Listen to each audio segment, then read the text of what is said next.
Governor, we welcome you.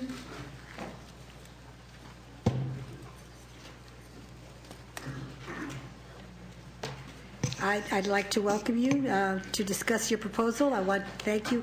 I know everybody is here is anxious to hear what well, you have thank you. to say. And you've heard from members of my administration already outlining the details. But I wanted to come personally just to set the tone here for something that I consider very, very important. Concern about pensions is reached a certain level of intensity, but it's not new. The last time I was governor, back in 1982, I put forth in the budget language a suggestion that there be certain consideration of reform, considerations of changing the pension, targeting, looking at 70% replacement of income, even a hybrid. So even then, I was concerned, and others were concerned, because obviously the ideas were in circulation then. But of course, after that, nobody did anything.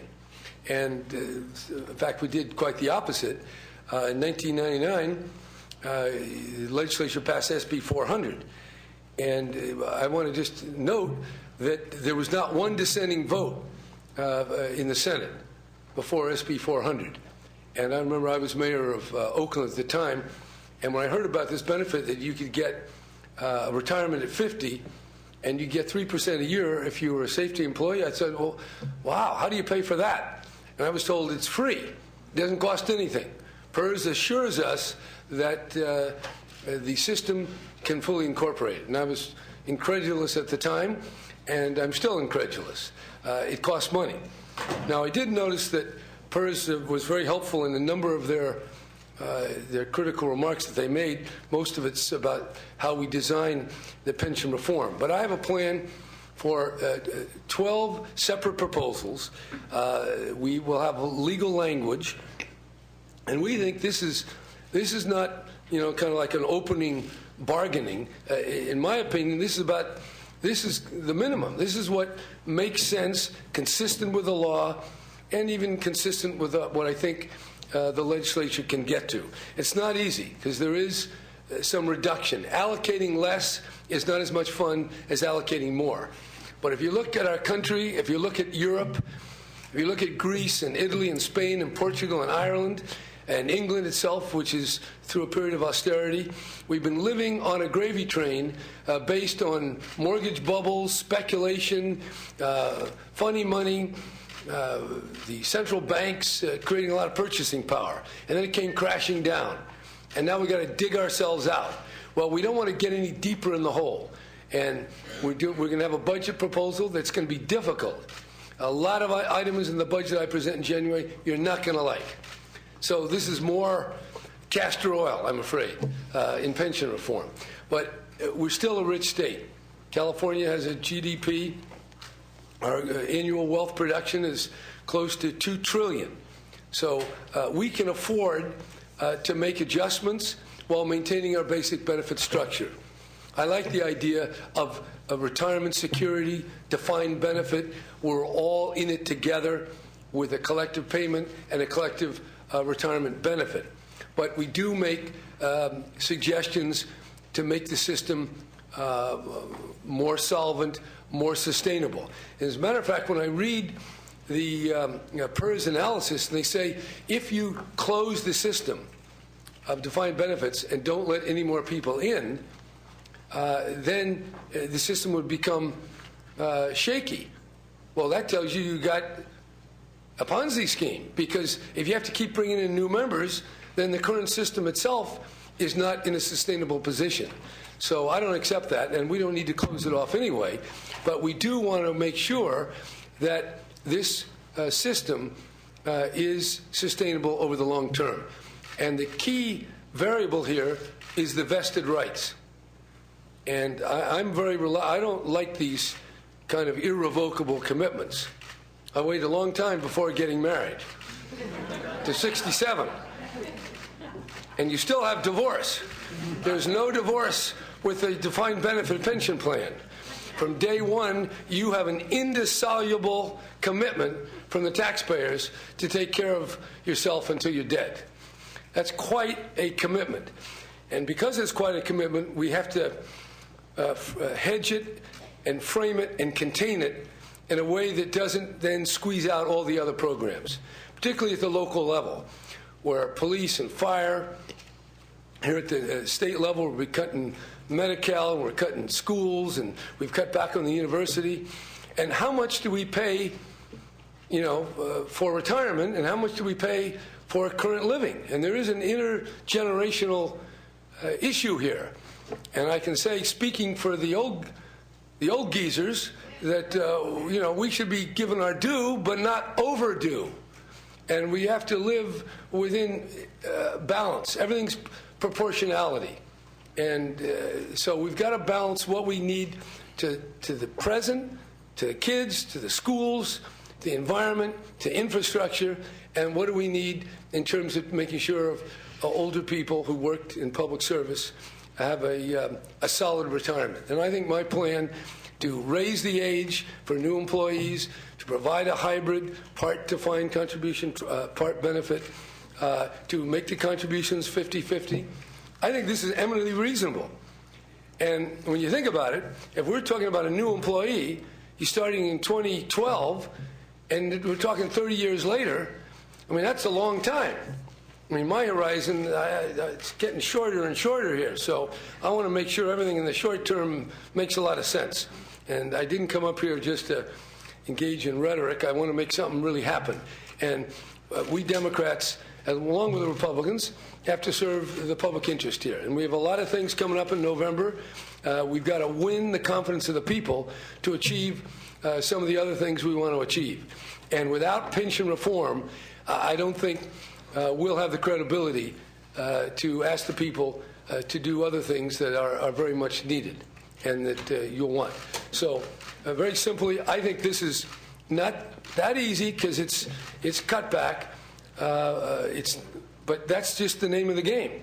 We do have to cut back. And I would hope that California could set the example. Back in Washington, they can't agree on much. And they keep borrowing. They're borrowing almost 50% of what they're spending. And they can't deal with entitlements. So why don't we show that Republicans and Democrats can actually agree on something? And that means everybody's got to give a little. We have the folks who want to raise everybody's taxes, and then we have the folks who want to cut everybody's benefit. And why don't we meet in the happy middle ground where legislative compromise used to be when California and America worked better than it has in the last few years. But I'm optimistic. I think we don't have really too much choice here. We've got to fix the pension system, along with a lot of the other things we're doing. And I would have to say, of all the votes you're going to have to take in the next 6 months, this is not going to be the hardest. I'm going to put some good castor oil before you in terms of budget cuts that are going to be more difficult. So you might as well get this one done so we can get down to business and dealing with all the other things we have to do to recover from what we didn't create. And that is the mortgage breakdown, the speculation, and all the abuse of financial transactions that happen to our state and to our country. I'd be glad to answer any questions. Thank you. Questions? Ms. Walters? First of all, Governor, I applaud you on bringing forward your 12-point plan. I think it's a very good first step in addressing this pension crisis we're facing. One of my concerns is, and this has been talked about earlier, is the fact that we're not addressing our unfunded pension liability. That is obviously a major problem that we have. And I just want your thoughts on why your plan doesn't address it. Well, I'm trying to write a plan that I think has real possibility to get enacted. And there are certain legal constraints in terms of what you can actually do to the pension system. There are some constraints. Those constraints, in the form of vested rights, will be tested by local government. And whatever we do this year, it's not over. But I think I've laid out a pathway that makes sense, and I don't think we should lurch, in one direction all at once. I think this is a carefully thought through 12-point plan to exercise our capacity for self-discipline.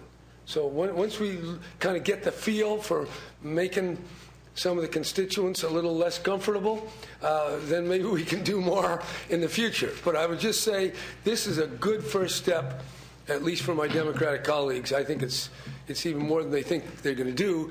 But the reason I came here is I want to say this is real. I'm not kidding here. We have to get this done, and certainly we'll invite other suggestions, and you'll probably make some. But we'll be around. This is not my last year here, so we're going to be able to deal with this issue over the next however many years I have to work And a here. follow-up to that, Governor, as you mentioned in your opening remarks, that this at the very minimum is a plan that we need to implement in order to take care of this crisis we're facing with our pension system. Is this a plan that you would, if these bills come into, hit your desk, and will you sign these into law? Is this the very minimum that you will sign into law, or will you take legislation that isn't as strong as what you're proposing? Well, I came here to tell you this is a good program, and I'd like to see it. Now, the legislature in their wisdom has to evaluate all the different arguments and claims. So I always want to be respectful in how I comment on what I will do and what I will not do, because I will learn, as you will learn, from the dialectic and the discourse and the debate, which will be vigorous and hopefully extensive. And I also think that when we're dealing with a 40-year matter, you don't have to deal with it in 40 minutes or 40 days or even 40 months. We have time here. And there's some people who say the rate of return, should be like a treasury at 4% or 4.5%. I think David Crane says 5%. And some people think it's 7.75. Well, where is that? I think we have a little time to work on it, realizing that each day we're off, we're digging our hole a little deeper. But I think we have to act carefully, and maybe the term is deliberate speed. Mr. Furutani? Yes, Governor, I wanted to thank you very much for working with us in the conference committee. I mean, there were a lot of bills that we had queued up that would have ended on your desk. But I think rather than looking at standalone individual bills dealing with separate issues, putting them in the package is really critical. I'm not sure we're going to agree on everything in terms of what it looks like, but working together in the initial stages rather than bringing you something at the end that doesn't make sense to you is not the way to do it. Doing this way, I really appreciate your openness and working with your staff. And I think also with the 12 different components you put on the table, the legislature has looked at some other things as well in terms of bills.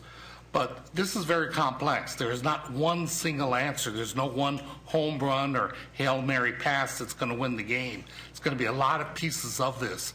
And I think you have set the tone, but also we will bring to bear different things, not to mention the stakeholders and others. So I think this is going to be vigorous debate and discussion, and I believe absolutely we're going to get to a point where in terms of a legislative package, we will have something that's going to deal with solving the problem, maintaining public pensions for our workers that have invested years and years of their lives in serving our state, and we'll find that sweet spot. We have to, and I think your point is more than well taken, but great leadership, and I thank you for it. Thank you. Mr. Silva? Thank you, Madam Chair. Governor, I applaud you and your staff for your work on this. It's a big gorilla in the state that we've got to deal with, and I do share your optimism. We are going to come out of this. We are going to make it work. I just can't tell you exactly how. While your proposal has many different angles, what part of your plan do you feel will go before the legislature for consideration, and what part would go before the voters? Well, hopefully the whole thing will go before the legislature, and those measures that affect local government, local pension systems would require a constitutional change, and that would require a vote. And then this would hopefully be on the ballot in November, and maybe there could be even other pension measures on the ballot, so we'd want to make sure this measure is a solid one that will win the support of the voters. So it's going to be, we have a lot of activity that, I mean, are you asking me about an initiative, or are you saying because the legislature can put the measure on the ballot to the extent it's needed, and I think that it would be that's going to be called for, and it's necessary as part of this proposal. Mr. Simiti. Thank you, Governor. 2 questions, if I may. We had some discussion prior to your arrival about the nature of the challenge at the local government level. And I think I'm correct in saying that to the extent that there's a big number out there to tackle, that probably 2/3, 3/4 of that big number is at the local government level. Right. We're going to struggle here with the extent to which the action we take deals not just with state of California in terms of state government, but the extent to which it's appropriate, desirable to put some parameters around what can be done at the local level. You referenced SB 400 as something that had an impact at the local level when you were serving at that level. What is your thought about, is it your intent that is it your proposal that we look at putting some parameters around what can happen at the local level, or are you focused more on state government per se? Well, as you mentioned, the savings really are going to be garnered at the local level. The PERS contributions over the next 3 or 4 years only grow by, they grow by a couple $100 million. That percentage is smaller relative to our overall general fund than is faced by San Jose or Los Angeles or San Francisco or Oakland. So I think because there has been a resort to state action in order to get local benefits, that it's reasonable to continue in that tradition to bolster the funds and make them more solvent. I don't think we should limit local creativity, and I think we'll learn a great deal by the different votes and measures that are going to be considered at the local level. So there's going to be a lot of battles, and that's why I say this will be going on over the next few years. But I think that's what these 12 points are a good framework, and to the extent they affect the local, that's good. Particularly in the 50-50 contributions is an important measure. The second issue, thank you, Madam Chair. The second issue deals with the issue of retiree health care costs, which, as we discussed earlier today, are largely unfunded, both here at the state level and at the local level. So while we can debate whether or not we're at 65 or 70 or 80% for the pension benefits, as a practical matter, the number is somewhere between 0 and 10% for these retiree health benefits, the so-called other post-employment benefits that are authorized at the local level. There's been some discussion about the extent of that looming burden and whether or not we ought to use this opportunity to address that piece of the challenge, not just pensions, but other post-employment benefits. Do you have a view on that subject?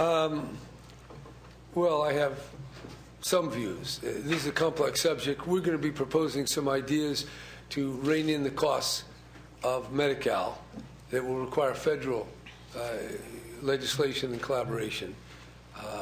We do face the problem, not just in the public employees retirement system or the teachers retirement system, but just in Medi-Cal. The costs, Medi-Cal is going up $1 billion a year, maybe 8%. Our revenues are not going up that fast. So doing nothing else, health costs are squeezing out everything else. And more, we're funding, we're dealing with sickness and not creativity and investment and infrastructure and all the other things that are important to a society. So I think we have a proposal to increase the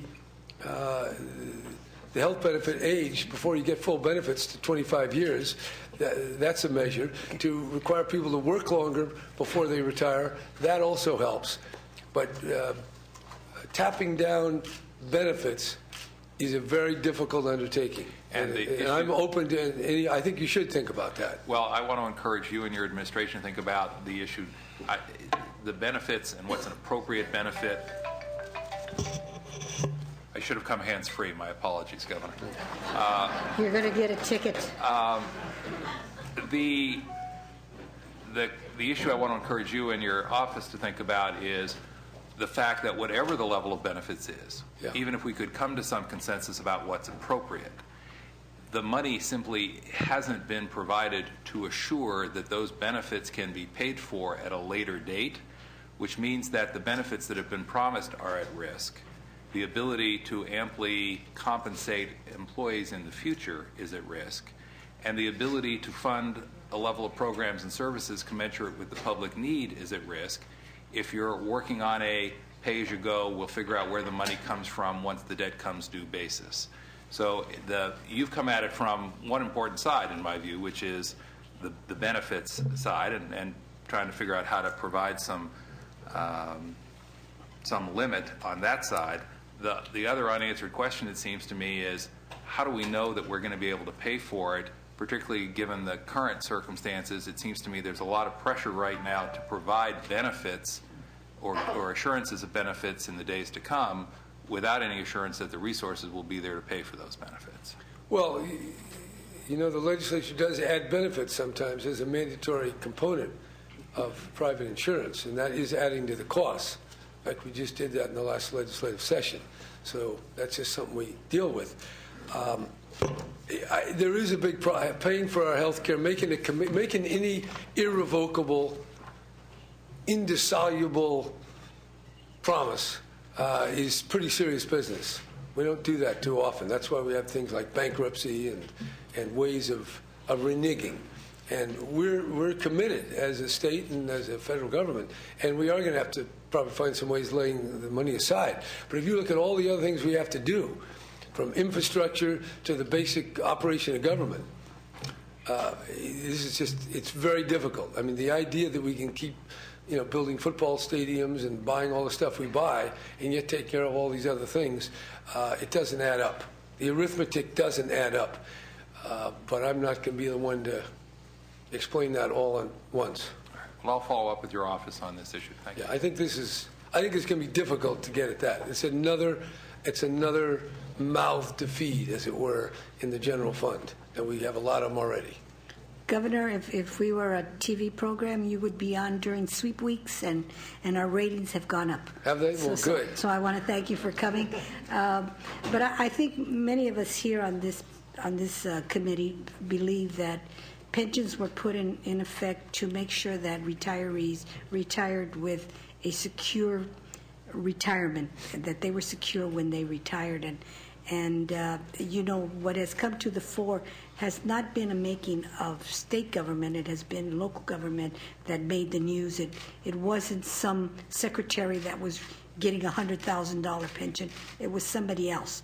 And while the public right now thinks that every single public employee, schools or whatever, that they're all getting these elaborate pensions, that is not the case. The case is that there was some, you know, a very small portion of people receiving pensions that went haywire.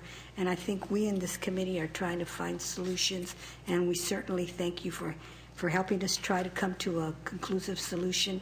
And we will continue to work with you in your plan and whatever we come up with. This. So thank you very much for coming. Thank you for listening. Thanks.